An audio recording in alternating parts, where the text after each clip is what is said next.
حضرت جبرائیل علیہ السلام نے نظر بد دور کرنے کا ایک خاص وظیفہ حضور اکرم صلی اللہ علیہ وآلہ وسلم کو سکھایا اور فرمایا کہ حضرت حسن و حسین رضی اللہ عنہما پر پڑھ کر دم کیا کریں۔ ابن عساکر میں ہے کہ جبرائیل علیہ السلام حضور اکرم صلی اللہ علیہ وآلہ وسلم کے پاس تشریف لائے۔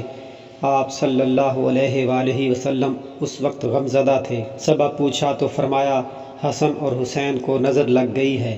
فرمایا یہ سچائی کے قابل چیز ہے، نظر واقعی لگتی ہے۔ آپ صلی اللہ علیہ وآلہ وسلم نے یہ کلمات پڑھ کر انہیں پناہ میں کیوں نہ دیا؟ حضور صلی اللہ علیہ وآلہ وسلم نے پوچھا وہ کلمات کیا ہیں؟ فرمایا یوں کہیں۔ حضور صلی اللہ علیہ وآلہ وسلم نے یہ دعا پڑھی، وہیں دونوں بچے اٹھ کھڑے ہوئے اور آپ صلی اللہ علیہ وآلہ وسلم کے سامنے کھیلنے کودنے لگے۔ حضور صلی اللہ علیہ وآلہ وسلم نے فرمایا لوگوں اپنی جانوں کو، اپنی بیویوں کو اور اپنی اولاد کو اسی پناہ کے ساتھ پناہ دیا کرو، اس جیسی اور کوئی پناہ کی دعا نہیں۔